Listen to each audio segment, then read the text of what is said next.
Dogs don't speak our language. They don't write journals or cry into pillows, but they feel deeply. And sometimes the very people they trust most unknowingly become the source of their greatest fears. This video isn't about obedience, it's about heartbreak, about the silent emotional wounds dogs carry because of things we overlook, misunderstand, or simply never learned. These fears don't show up as dramatic breakdowns. They show up in subtle ways: withdrawn behavior, sudden aggression, or quiet sadness in their eyes. Let's uncover the 12 biggest fears that are quietly breaking your dog's heart. Fear number 1, the fear of being misunderstood. Imagine living in a world where no one speaks your language. You try to communicate, but your signals are ignored, punished, or laughed off. That's the reality for many dogs. When a dog growls, it's not being bad. It's communicating discomfort. When it hides, it's not being dramatic.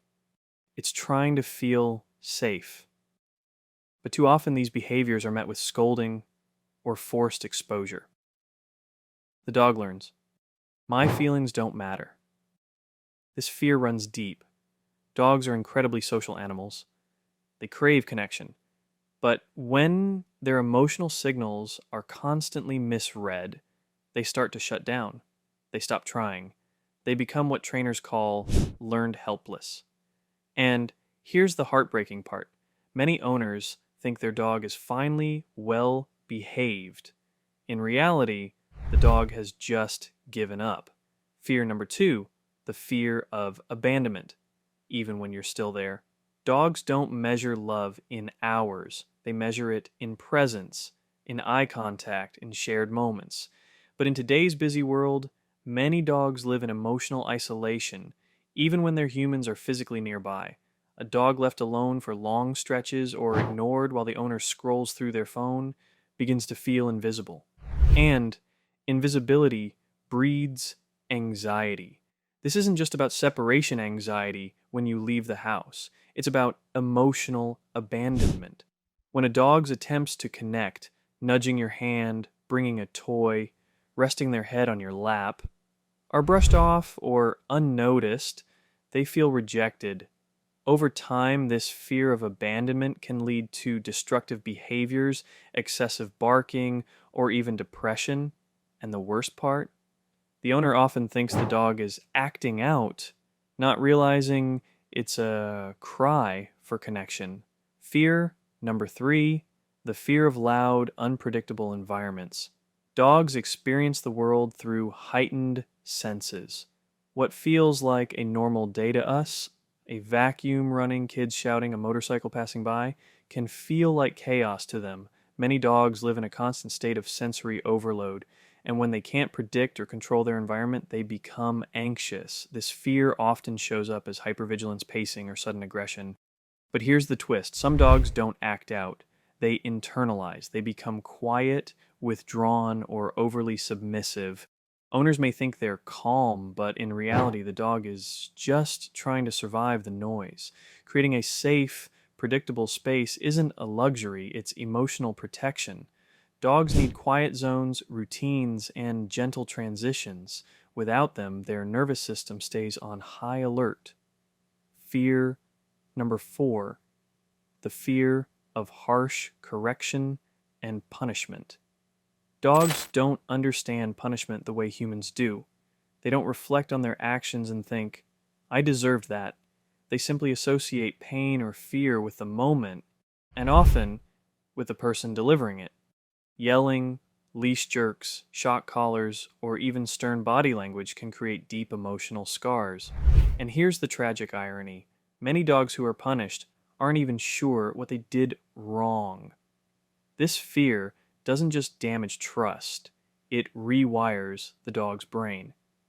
Studies show that dogs exposed to harsh correction have elevated cortisol levels, impaired learning, and increased aggression. But the emotional toll is even worse. Dogs begin to fear their own instincts. They hesitate to explore, play, or express themselves. They live in a state of guardedness, always bracing for the next outburst. Kindness isn't weakness. It's the foundation of trust. And trust is what makes a dog feel safe enough to thrive. Fear number 5, the fear of forced socialization. Not every dog wants to be the life of the party. Some are introverts, some have trauma, some simply prefer quiet companionship over chaotic dog parks. But many owners, driven by good intentions, force their dogs into overwhelming social situations. They assume exposure equals progress. But for sensitive dogs, forced socialization feels like emotional drowning. This fear shows up in subtle ways: tail tucked, ears back, lip licking, or avoidance. But when ignored, it can escalate into reactivity or shutdown. Dogs need agency. They need to feel like they have a choice. When they're dragged into interactions they're not ready for, they lose trust, not just in the world, but in their human.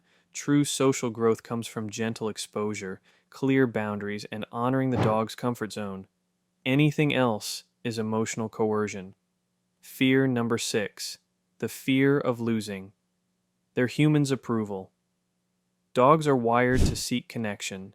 In fact, studies show that dogs release oxytocin, the bonding hormone, when they make eye contact with their owner. They don't just want love, they want to feel worthy of it. But when approval becomes conditional, based on obedience, tricks, or performance, dogs begin to fear failure. They become anxious about doing the wrong thing. They hesitate.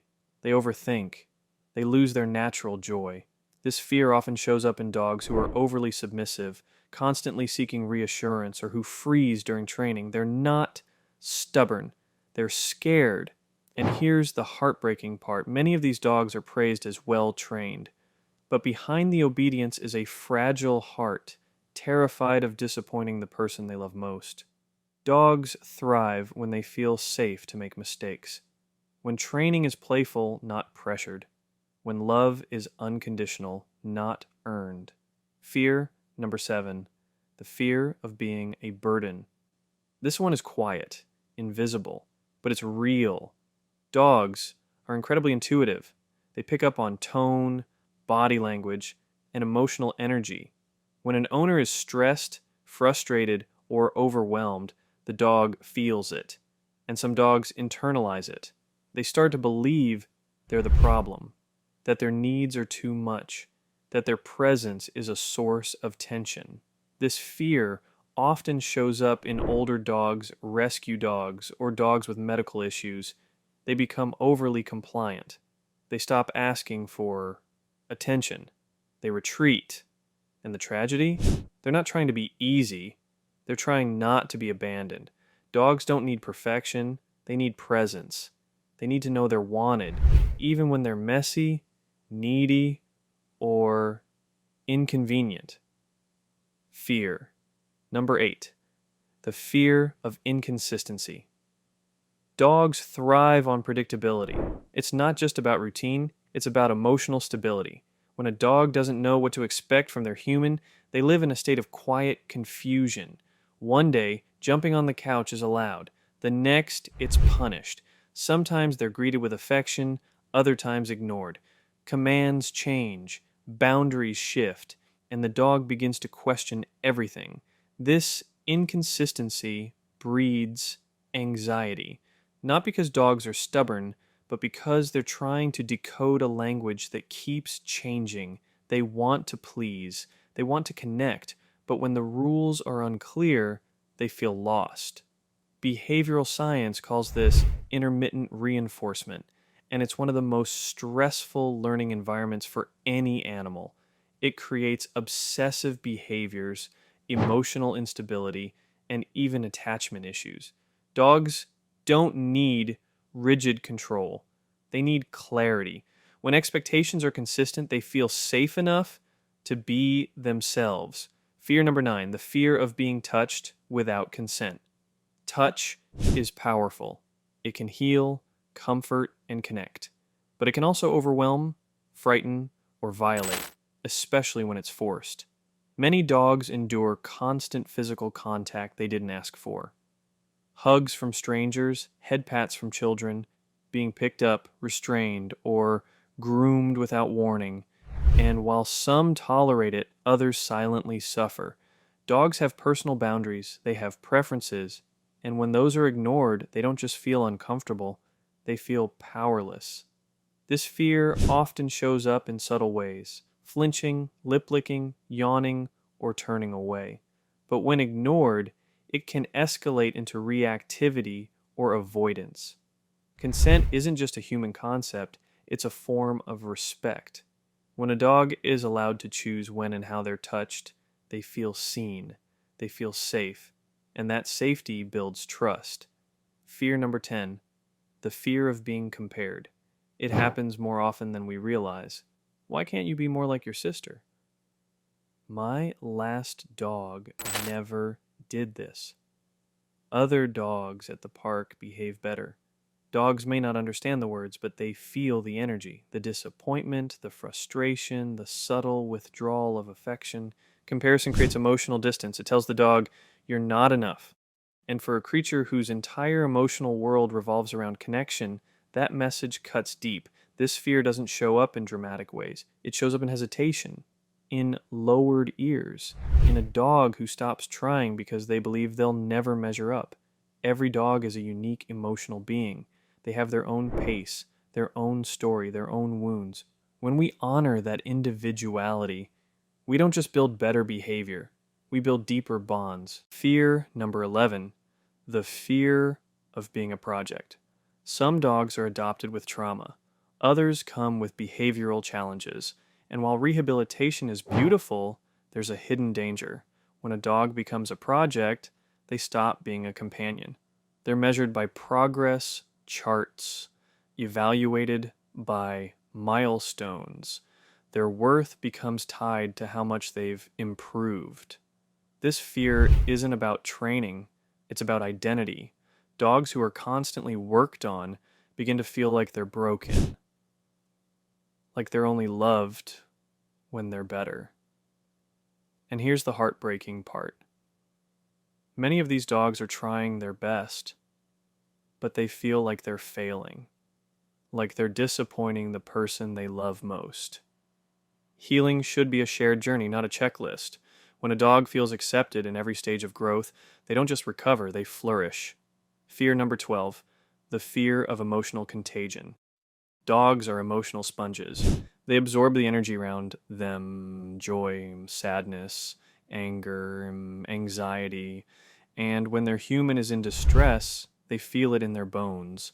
This isn't just empathy, it's survival. Dogs evolved to read human emotions because their safety depended on it. But in modern homes, this gift becomes a burden. A dog living with a chronically anxious or angry owner begins to mirror that state. They become hypervigilant, reactive, or withdrawn. Not because they're misbehaving, but because they're emotionally overloaded. This fear is invisible. It doesn't come from the owner directly. It comes from the emotional climate.